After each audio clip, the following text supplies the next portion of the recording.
kejadian Ibu Putri keluar menangis. Dikatakan juga kemudian Irjen Ferdy Sambo ada, ya, pasca kejadian. Ini kan tekanan psikologisnya besar dan sekarang mengesankan Ibu Putri disembunyikan, mengesankan, ya. Oleh karena itu untuk kebutuhan pro justisia, polisi harus bisa, dan saya tidak tahu ya, sudah diperiksa, harus bisa mengungkap keterangan Ibu Putri dalam kondisi dia bebas, ya, dia bebas. Kalau misalnya dikatakan Ibu Putri katanya mendapat ancaman pelecehan dan pengancaman, itu juga polisi harus memeriksa dulu dengan pemeriksaan ahli psikolog atau psikiater ya, untuk mendapatkan visum et repertum psikiatricum, ya, visum et repertum psikiatricum sebagai salah satu alat bukti apakah benar Ibu Putri itu mendapat pelecehan. Ini harus dilakukan. Karena memang problemnya menyangkut seorang pejabat utama Polri, ini jadi bulet ini kasus ya. Walaupun tren penanganannya itu baik, tren penanganannya baik. Tetapi tetap menjadi bulet karena TKP telah rusak, karena kemudian ada informasi yang disembunyikan ya. Nah, oleh karena itu posisi saksi-saksi adalah alat bukti penting untuk dapat mengungkap. Apabila saksi tidak dalam posisi independen dan bebas, saya tidak yakin kasus ini terungkap, menemukan kebenaran material dan keadilan buat semua pihak. Ya, oke. Gitu ya? Itu yang selama ini memang IPW sudah mengkhawatirkan ini terjadi, dan tampaknya nih hal semacam ini bagi saya sebagai orang awam, saksi-saksi kuncinya sudah ada begitu. Kenapa kita belum bisa mendapatkan apa sih yang sebenarnya terjadi?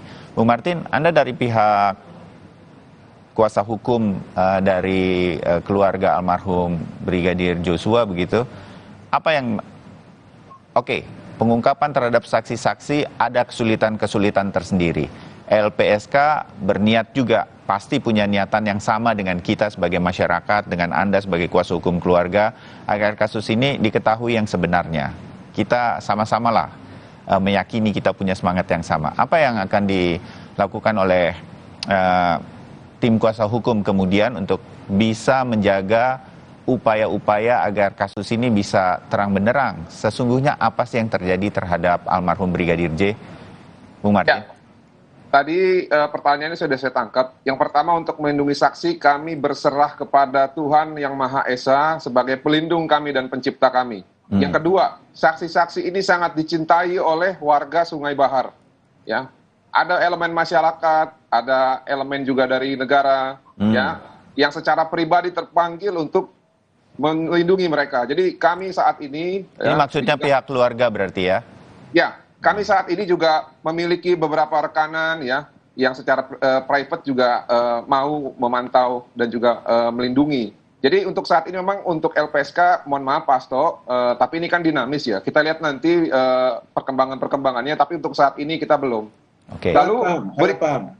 Bahkan kalau perlindungan itu bisa dilakukan oleh penasihat hukum maupun oleh masyarakat sipil atau oleh siapapun, itu bagi LPSK justru lebih menguntungkan karena kami tidak harus melakukan, tetapi saksi maupun korban itu bisa terlindungi. Oke, baik. Saya sambung Pak. Lalu tadi mengenai independensi saksi, saya setuju dengan Bapak Tegung ya, Sugeng ya. Ya. Bahwa memang kita lihat akhir-akhir ini khususnya Baradae ya, ini banyak yang justru keterangannya dikeluarkan terakhir dicocokkan dengan temuan kami. Contoh seperti tembakan dari belakang. Saya membaca berita. Saya membaca tadi pagi ada artikel dari Detik X yang mengatakan tembakan terakhir. Ini apa? Apakah Komnas HAM ini sudah sebagai jubirnya Baradae untuk mencocok-cocokkan atau bukan? Makanya saya belum melihat adanya niatan baik dari Baradae atau Richard Eliezer ini untuk mengungkap fakta sebagai justice kolaborator. Lalu yang berikutnya, ada narasi yang dibangun oleh kuasa hukum dari yang mengaku kuasa hukum Ibu Putri, walaupun katanya Ibu Putri sedang trauma. Tapi bagaimana orang yang trauma bisa mengancam mau melaporkan kita secara pidana maupun perdata? Jadi ini juga catatan juga, apakah sedang trauma atau tidak trauma gitu loh. Lalu ada lagi narasi yang dikembangkan, dicocok-cocokkan bahwa almarhum ini suka memakai parfum, lalu mengacukan pistol ke foto Bapak Sambo.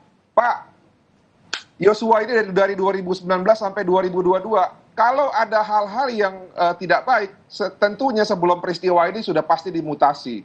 Faktanya, beliau ini, almarhum ini dipercaya sebagai kepala rumah tangga. Setiap ada kebutuhan segala macam, itu Yosua yang memberikan ataupun menalangi dulu gitu menggunakan uang kas. Lalu yang lebih penting lagi nih Pak, kami mendapatkan informasi ketika di Sungai Bayhar, ada salah satu pendeta besar di negara ini yang menelpon abang kita Bang Kamarudin setelah mendoakan kami, dia meminta untuk disambungkan dengan ayah ataupun ibu dari Yosua. Nah, pendeta ini mengatakan bahwa nanti Pak, jika Yosua HP-nya ditemukan, Bapak akan melihat bahwa saya banyak foto dengan Yosua. Lalu Bapak ini menanya, dalam kapasitas ataupun dalam keadaan apa foto ini Pak? Dalam keadaan Yosua datang ke rumah saya. Lalu kenapa kok bisa berfoto? Siapa yang mengutus Joshua? Ya disuruh bosnya ngirim barang. Jadi ada kedekatan. Nggak mungkin Joshua disuruh ngirim barang yang sifatnya personal, kalau Joshua itu tidak bisa dipercaya. Jadi stop, tuduhan tanpa bukti itu adalah omong kosong. Jadi saran saya kepada orang-orang atau kuasa yang mengaku sebagai kuasa Bu Putri, tolonglah bangun suatu konstruksi berpikir dengan logika yang cermat. Jadi tidak mungkin orang yang sedang trauma itu memberikan kalian saran untuk laporkan. Terima kasih. Ya, oke, terbayang. Mas Sugeng, Anda ingin menambahkan berkaitan dengan beberapa keterangan yang dicocok-cocokkan tadi? Saya justru karena kondisi ini saya mendesak nih Mas Hasto untuk memberi perlindungan pada Yosua, kemudian mengisolasi Yosua ya dari atasannya ya. Dari kemudian yang berhubungan yang bisa merubah dia tidak independen, karena memang keterangan Yosua kemudian berubah. Saya setuju dengan Bung Martin. Baradae maksudnya Mas Sugeng. Baradae Eliezer. Maaf ya. Baradae ya. Baradae dilindungi karena keterangan Baradae kemudian berubah setelah ada hasil otopsi. Ya, ini berbahaya ini. Oleh karena itu harus dilindungi Mas Hasto. Justru yang tadinya mungkin etikatnya meminta perlindungan sebagai strategi pengacaranya, ini harus diambil. LPSK bisa menempatkan diri secara strategis dalam pengungkapan kasus ini, ya. Kalau dia memberi perlindungan pada Baradae dan juga Ibu Putri, tetapi betul-betul diisolasi, supaya dia punya waktu merenungkan tentang dirinya dan hidupnya, supaya menyatakan kebenaran, gitu loh. Saya mendesak. Oke. Pak Hasto, ini bisa dilakukan karena kalau Baradae bahkan sudah sempat di-assessment oleh LPSK begitu. Saya sampaikan kepada pemirsa dan koreksi saya kalau saya salah juga bahwa sekarang Baradae Eliezer ini ditarik bertugas ke Brimob begitu karena memang dari sana.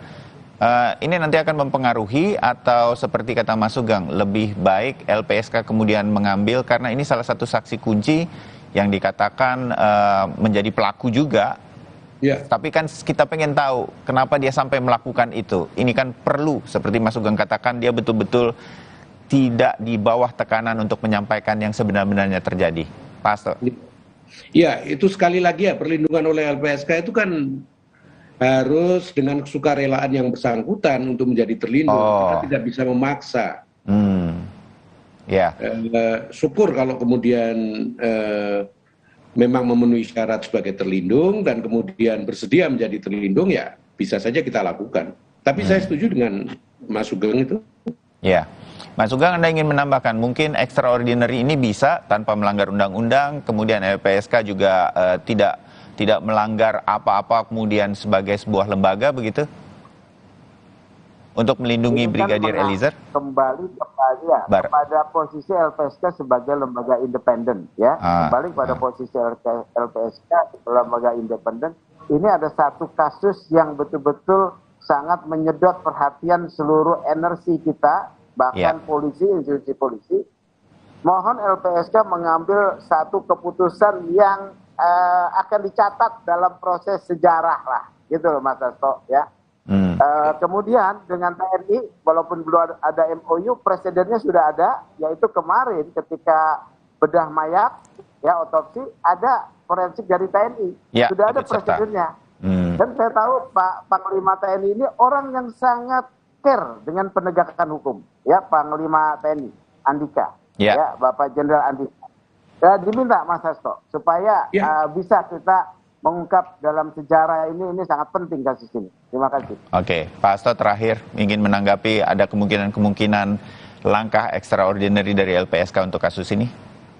Yang kami lakukan kayaknya ya selama ini kalau perlu dilakukan karena satu peristiwanya itu extraordinary, kita lakukan juga upaya-upaya extraordinary. Oke. Tapi tentu saja kami dibatasi oleh undang-undang yang menjadi mandat kami. Ya, baik Pak Hasto. Nah, kita terus pantau perkembangan para saksi yang mengajukan permohonan di LPSK. Mudah-mudahan ini betul-betul bisa kita sebut sebagai saksi kunci yang mengungkap sebenar-benarnya kasus ini. Terima kasih untuk obrolannya pagi hari ini, Pak Hasto dan juga Bung Martin, Mas Sugeng. Kita ketemu lagi di diskusi yang lain. Selamat pagi, salam sehat. Perbincangan kami akhiri di sini, saudara, dan kemudian kami akan jeda untuk kemudian kembali lagi untuk sebuah kasus yang sempat mengherankan kita semua. Ada ditemukan bantuan sosial yang ditimbun di dalam tanah. Ini terjadi di Depok. Dan untuk kasus ini kemudian polisi sudah memanggil pihak jasa pengiriman JNE terkait dugaan penimbunan beras bantuan presiden di kawasan Sukmajaya, Depok, Jawa Barat. Kami segera kembali.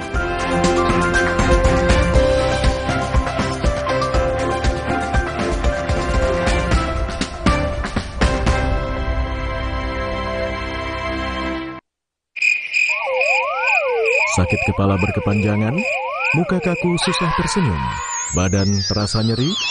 Ini gejala kurang tertawa. Tenang, sebagai teman tertawa, kami punya solusinya. Suci X, tawa 1 dekade, mulai 5 Agustus di Kompas TV. Bila tertawa berlanjut, segera ajak teman-teman Anda agar tidak tertawa sendirian. Awali dengan peduli terhadap bangunan hidup penuh makna. Wujudkan dengan mortar utama. MU Mortar Utama. Jadinya kayak gini deh. Mau kemana sayang? Mau buang sampah, Ma. Stop! Sekarang, budaya membuang sampah pada tempatnya enggak cukup. Kita juga harus punya kebiasaan memilah sampah. Gini nih caranya. Siapkan kardus dan spidol, tulis di masing-masing kardus jenis sampah. Sampah organik, kertas, metal, PET, dan sampah plastik lainnya. Lalu pilah deh. Plastik seperti PET lebih mudah didaur ulang untuk kebersihan lingkungan. Nah, hal sederhana yang dimulai dari diri sendiri ini akan memberi dampak besar bagi pengelolaan sampah, khususnya sampah plastik PET, karena setelah didaur ulang akan menghasilkan dakron, bahan baku karpet, bahan konstruksi jalan tol, dan sebagainya. Gimana? Nggak ribet kan? Enggak dong.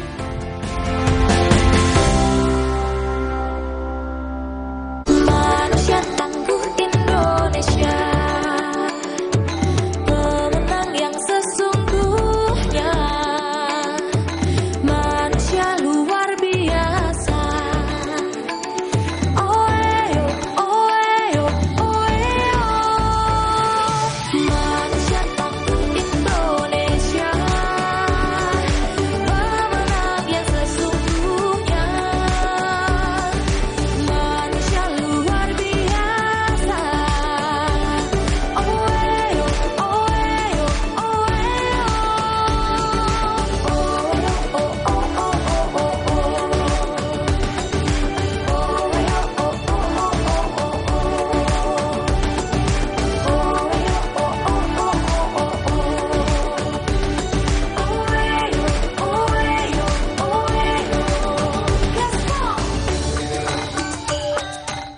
Omehar, minyak ikan pilihan dari laut dalam. Omehar, suplemen omega 3 esensial. Dalam mini kapsul, lebih mudah ditelan. Diproses dengan teknologi modern di Amerika. Bantu pelihara kesehatan tubuh kini dan nanti. Bos bawel, anak rewel, well, my well. Baru, MyWell Vitamin C Plus Zinc. Bantu jaga daya tahan tubuh. Well, MyWell Vitamin C Plus Zinc.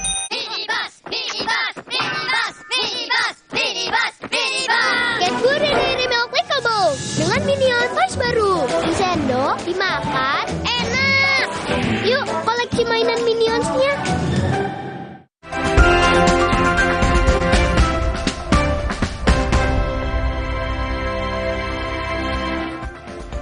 Sudah polisi memanggil pihak jasa pengiriman JNE terkait dugaan penimbunan beras bantuan Presiden di Sukma Jaya, Depok, Jawa Barat. Dari hasil pemeriksaan, pihak JNE menjelaskan jika beras yang ditimbun ini mengalami kerusakan saat pendistribusian dari Bulog. Pihak JNE menyebut pendistribusian beras terkendala cuaca buruk sehingga beras mengalami kerusakan dan tidak layak untuk didistribusikan. Pihak JNE mengaku telah mengganti beras yang rusak dan sudah didistribusikan ke masyarakat, namun penyidik mempertanyakan bukti atau dokumen yang belum disertakan oleh pihak JNE dalam pemeriksaan ini.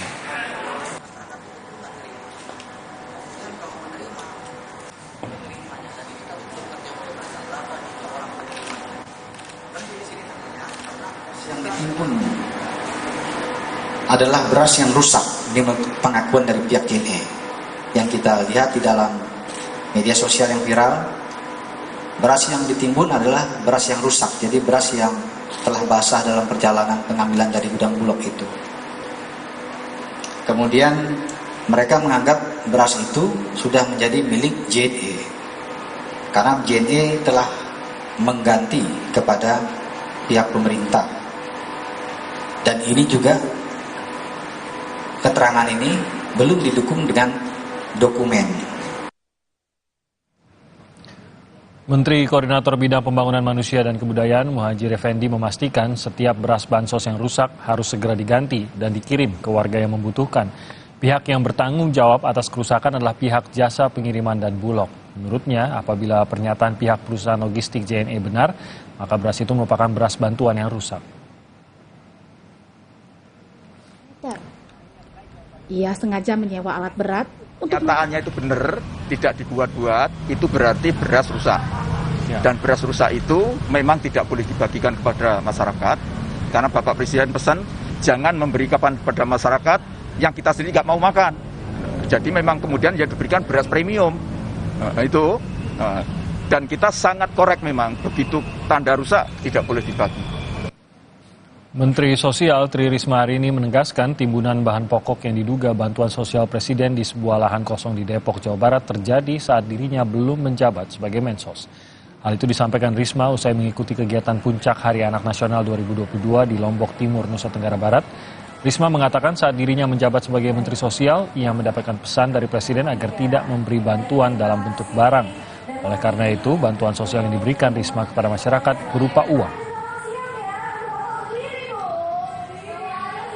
Jelas itu bukan zaman saya ya, karena waktu saya jadi menteri Pak Presiden sudah nyampaikan, Bu Risma jangan bantuan berupa barang, Bu Risma bantu dalam bentuk uang. Itu pesan Pak Presiden ke saya, sehingga saat saya mulai kemudian saya membantu dalam bentuk uang. Jadi warga menemukan 1 ton paket bahan pokok yang dipendam di sebuah lahan di kawasan Kalimulya, Depok, Jawa Barat. Saat digali sedalam 3 meter, warga menemukan ribuan kilogram paket bahan pokok berisi beras, telur, tepung terigu, dan minyak goreng. Ada sekitar 1 kontainer bahan pokok dengan berat mencapai 1 ton yang ditemukan di dalam tanah. 1 mobil besar dari punya JNE minimal 1 kontainer untuk dipendam adalah di sini. Yang isinya apa? Yaitu beras. Beras yang ukuran 20 kilo dan terigu, ya, yang ada di pendam yang kita dapatkan. Ya. Nah, beras itu masih ada yang utuh, masih ada yang karungan. Awalnya itu berarti dalam beras ditulis. Dalam beras itu ada tulisan bantuan Presiden yang diinikan oleh Menteri Sosial. Wakil Ketua Komisi 8 DPR Aceh Hasan Sazili telah mengklarifikasi ke Menteri Sosial Tri Risma hari ini soal temuan beras yang diduga bantuan Presiden. Aceh meminta Kemensos memastikan kembali apakah bansos beras yang terkubur itu sudah kadaluarsa atau sengaja dibuang tanpa disalurkan kepada masyarakat. Kami tentu telah melakukan klarifikasi kepada Kementerian Sosial kepada Ibu Menteri Risma. Bantuan tersebut tentu harus diklarifikasi kepada masyarakat agar tidak menimbulkan berbagai prasangka atau tuduhan bahwa bantuan tersebut dibuang tanpa disalurkan kepada masyarakat. Tentu kami meminta juga kepada Kementerian Sosial untuk menyerahkan kepada pihak yang berwajib atau pihak penegak hukum untuk mengklarifikasi atau mengusut dari bantuan sosial tersebut. Polisi telah memanggil sejumlah pihak termasuk jasa pengiriman JNE. Dari hasil pemeriksaan, pihak JNE menjelaskan jika beras yang ditimbun itu mengalami kerusakan saat pendistribusian dari Bulog. JNE mengaku telah mengganti beras yang rusak itu dan sudah didistribusikan ke masyarakat. Tim Liputan, Kompas TV. Saudara, Kejaksaan Agung menetapkan mantan Bupati Indragiri Hulu dan pemilik PT Duta Palma sebagai tersangka kasus dugaan korupsi yang merugikan negara mencapai 78 triliun rupiah. Kedua tersangka kasus dugaan korupsi lahan PT Duta Palma adalah Raja Tamsir Rahman, Bupati Kabupaten Indragiri Hulu periode 1999 hingga 2008, dan Surya Darmadi selaku pemilik PT Duta Palma Group. Kerugian negara dalam kasus korupsi penyerobotan lahan PT Duta Palma Group mencapai 78 triliun rupiah.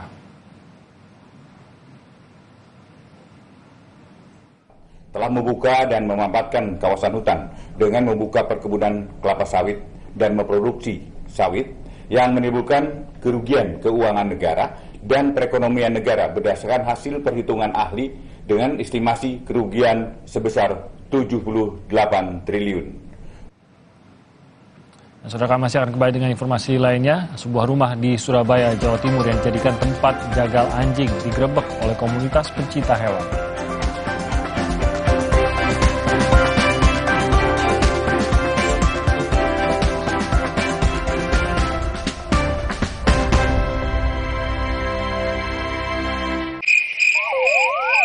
Sakit kepala berkepanjangan, muka kaku susah tersenyum, badan terasa nyeri. Ini gejala kurang tertawa. Tenang, sebagai teman tertawa, kami punya solusinya. Suci X, tawa 1 dekade, mulai 5 Agustus di Kompas TV. Bila tertawa berlanjut, segera ajak teman-teman Anda agar tidak tertawa sendirian. Get Good Dairy Milk Clickable dengan Minion Toys baru. Disendok, dimakan,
Kompolnas tadi apa yang disampaikan itu. Untuk spesifik jawaban mengenai lamanya dalam menangani kasus itu seperti apa? Kendalanya apa disampaikan oleh Kompolnas? Sejauh ini sih Pak Beni bilang bahwa mereka